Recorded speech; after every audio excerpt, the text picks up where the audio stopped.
Pemirsa, detik-detik jambret beraksi di sebuah jalan padat penduduk di Bandung terekam kamera CCTV warga. Dalam rekaman CCTV tersebut, terlihat korban seorang wanita sedang mengendarai sepeda motor berwarna merah sendirian. Sementara di waktu yang bersamaan, dua orang pelaku berboncengan membuntuti korban dari belakang menggunakan sepeda motor berwarna hitam.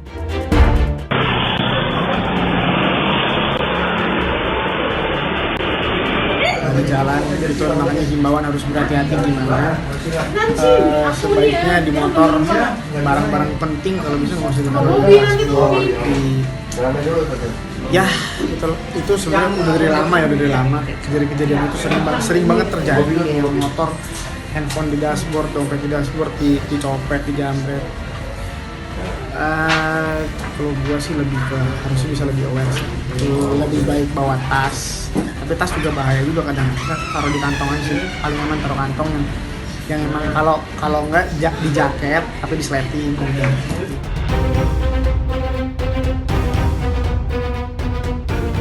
Tepat saat berada di samping korban, pelaku yang duduk di belakang pengendara motor itu langsung mengambil barang korban yang diduga ponsel dan dompet yang diletakkan korban di dashboard motor. Setelah berhasil melakukan aksinya, pelaku langsung tancap gas dan kabur melaju ke arah kiri korban. Seketika pula korban berteriak minta tolong dan warga pun berdatangan menolongnya.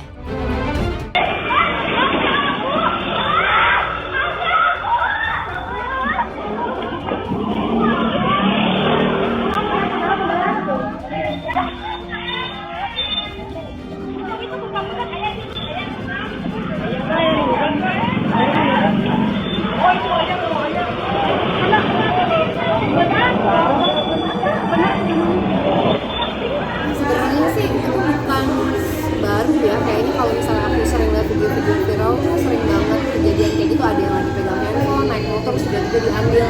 Sebenarnya sih gini, kita tuh tahu di mana-mana kita harus waspada, sama kayak misalnya bawa kendaraan juga harus hati-hati, harus waspada segala macam. Begitu pun juga dengan kita menjaga apa yang kita bawa barang-barang seperti handphone.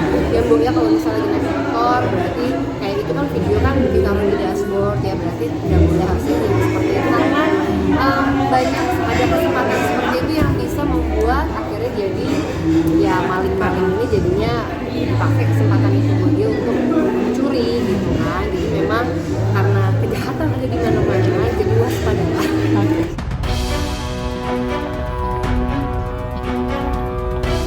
Aksi pelaku ini boleh dibilang sangat nekat mengingat di lokasi kejadian tersebut banyak warga dan pengendara motor lainnya berlalu lalang. Namun sayang, Lawa dibantu warga dan pengendara lain, namun pelaku berhasil kabur dan membawa barang curiannya. Peristiwa tersebut terjadi di Jalan Kuda Pertigaan SMA 26 Cibiru, Bandung, Jawa Barat belum lama ini. Sayang aja, kayak maksudnya kita nggak bisa full nyalain orang yang niat nyuri atau apa. Kadang orang yang nyuri itu bisa jadi nggak mau niat nyuri, tapi kan ada kesempatan jadi dia mau nyuri gitu kan.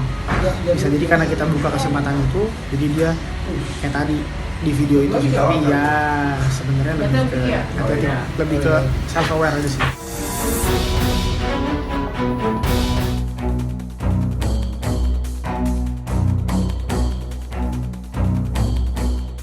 Beralih ke kasus kriminal lainnya, Kepolisian Sektor Tanjung Priok menggerebek sebuah rumah kontrakan di Jalan Waraka 1 Gang 25, Kelurahan Papanggo, Kecamatan Tanjung Priok, Jakarta Utara. Dari lokasi penyergapan, petugas menemukan sejumlah sepeda motor yang diduga merupakan hasil curian. Motor curanmor, tangkap pada banyak di Gang 25.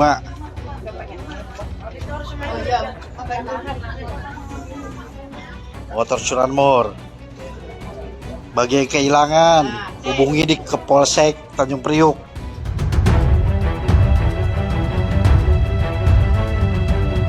Berdasarkan informasi, penadah motor curian sebanyak 8 motor itu telah ditangkap tugas Polsek Tanjung Priok. Polisi berhasil membawa keluar beberapa unit sepeda motor beserta 2 orang pria di rumah yang terletak di gang sempit itu untuk kemudian diperiksa di Mapolsek Tanjung Priok. Bagi warga yang merasa kehilangan motor bisa menghubungi petugas di Polsek Tanjung Priok, Jakarta Utara.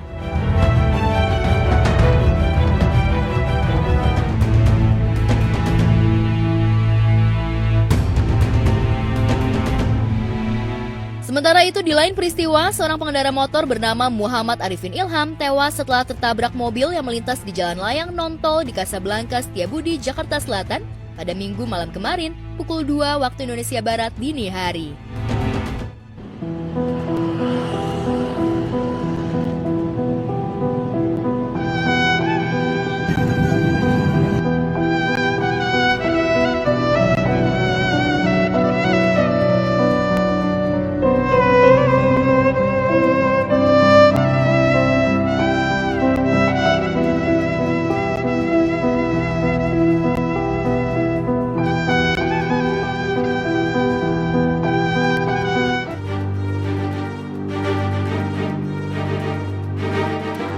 Korban beserta rombongan pemotor lainnya melintasi di jalan flyover Kuningan dari arah Karet Bifak mengarah ke Tebet. Namun sesampai di dekat ujung jalan, korban beserta rombongan motor kemudian berputar balik lalu lawan arah. Aksi mereka putar balik tersebut diduga mereka menghindari anggota kepolisian lalu lintas yang tengah berjaga. Namun saat rombongan motor melintasi dengan melawan arah, tiba-tiba sebuah mobil diduga menabrak korban hingga tewas di lokasi kejadian.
Usai menabrak, diduga mobil penabrak langsung melanjutkan perjalanan di jalan flyover tersebut. Sementara itu, sepeda motor korban terlihat ringsek parah akibat kerasnya benturan dengan mobil. Kasus kecelakaan lalu lintas tersebut kini dalam penyelidikan unit Laka Lantas di Telantas Polda Metro Jaya.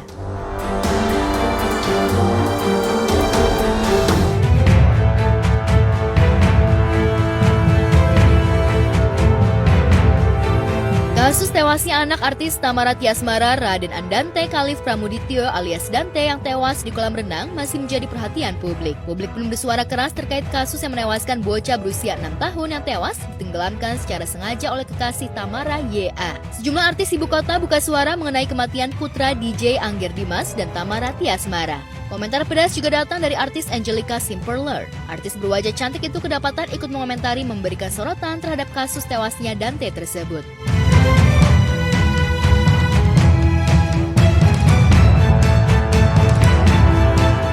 Mempengaruhi juga sih ke yang update semua manajer sama admin aku.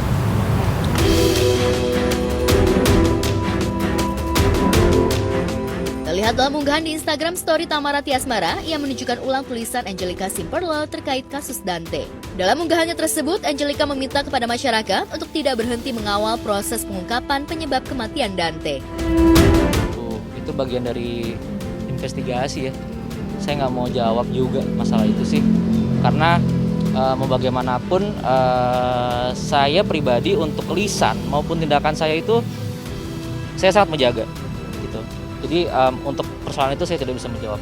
Enggak. Saya dari pertama itu semua, maaf saya buka sedikit, semua yang berhubungan dengan Dante seperti kaos ini saya buat sendiri dengan biaya saya sendiri dan teman-teman yang ngebantu gitu ya. Dan kalau misalnya semuanya aware gitu, ada gambar baru untuk Just for Dante itu dari salah satu seniman lah yang mengirim saya langsung, dan itu gratis gitu. Jadi emang kita bukan campaign, tapi kita adalah lebih ke movement.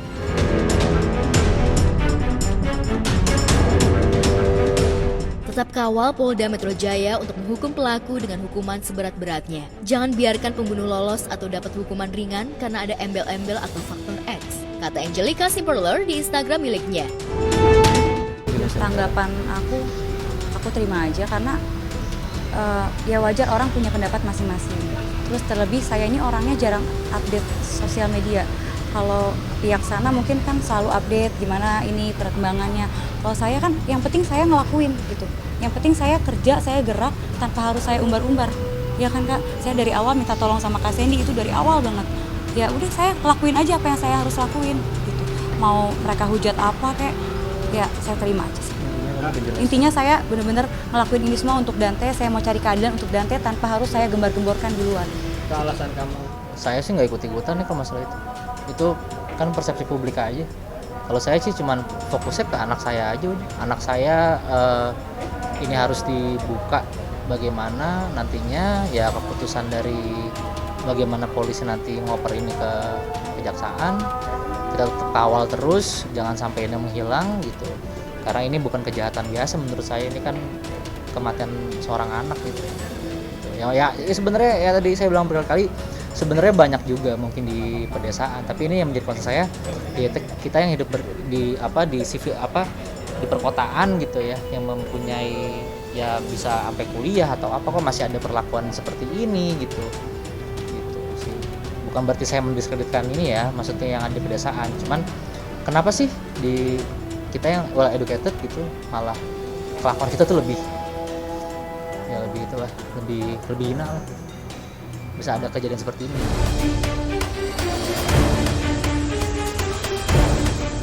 Tak hanya itu, Angelica juga mengunggah postingan yang menyinggung soal tekanan terhadap Tamara.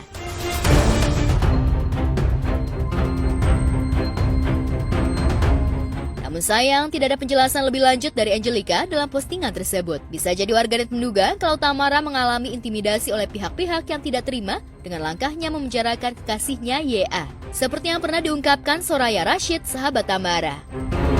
Patah hati banget sih kalau kehilangan anak. Kayak aku melihat Tamara yang kemarin hancur banget hatinya, sampai kayak masih belum percaya Dante pergi, Dante dikasih minyak telon, kayak kamu kedinginan ya nak, kayak gitu-gitu. Itu benar-benar mengiris hati banget. Aku langsung ikutan nangis, padahal maksudnya aku di situ harusnya menguatkan, tapi aku juga nggak kuat, aku ikutan nangis juga.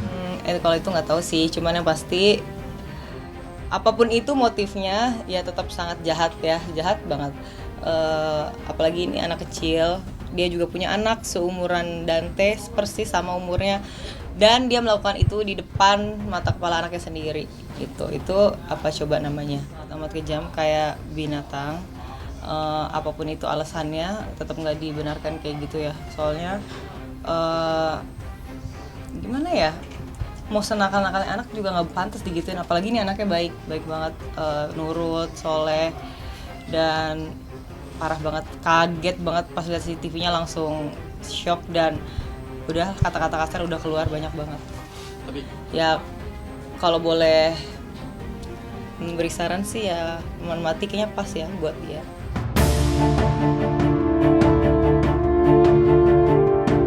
Sementara keprihatinan atas tewasnya Dante juga disampaikan guru Dante yang miris melihat nasib anak didiknya yang harus merenggang nyawa tenggelam di kolam renang.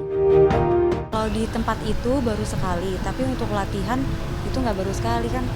Nggak mungkin lah aku titipin anak aku ke orang yang baru sekali aku titipin, kan nggak mungkin. Apalagi orangnya nggak dipercaya, itu kan nggak mungkin banget. Dante kursus renang dari bayi. Itu benar. Spontan, saya bisa mempertanggungjawabkan itu. Kalau memang dia belum bisa berenang, kan saya juga udah tekankan, carikan saya satu foto yang dia dilatih oleh pelatih renang profesional, yang mana notabene profesional pasti ada sertifikat dong. Untuk di term ini maksudnya mulai di bulan Januari ya Miss ya. Memang Dante itu selalu absen kita kan di jadwal renang ada jadwalnya. Dante itu memang selalu absen di jadwal renangnya. Tapi untuk sebelumnya itu memang Dante ini anaknya tuh nggak yang gerasak gerusuk gitu. Jadi dia emang hati-hati gitu. Dan dia masih pasti kalau dia masuk ke kolam renang itu, kita kan ada coach kita juga ada guru-guru yang mendampingi gitu. Jadi dia itu selalu didampingi oleh kita, atau kalau begitu masuk ke dalam kolam langsung didampingi sama coach kita.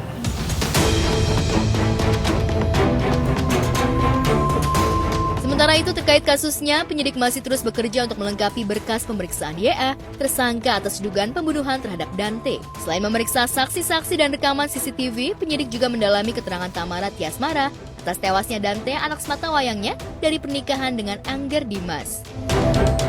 berhubungan dengan institusi yang yang wajib untuk menjelaskan, nanti biar dari Ibu Waninya aja gitu. Karena memang semuanya itu sudah dirangkum di report psychological-nya Dante dan mental Dante gitu.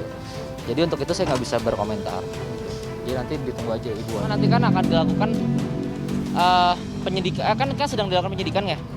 Nanti ada juga dari Apsifor itu yang membaca psikologi untuk bertujuan untuk mencari motif gitu ya. Jadi ya menurut saya sih ya itu nanti aja sih dijawabnya gitu. Hari ini isi pertanyaannya lebih ke ini sih tentang Dante itu seperti apa.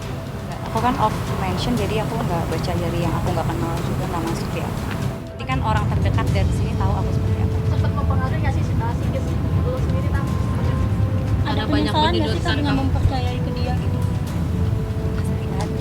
Mungkin tolong teman-teman jangan menggali lagi ke belakang.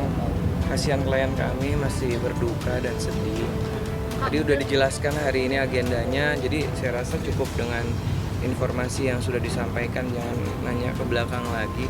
Karena semua keterangan itu sudah kami sampaikan ke pihak penyidik. Jadi tolong hormati juga klien kami.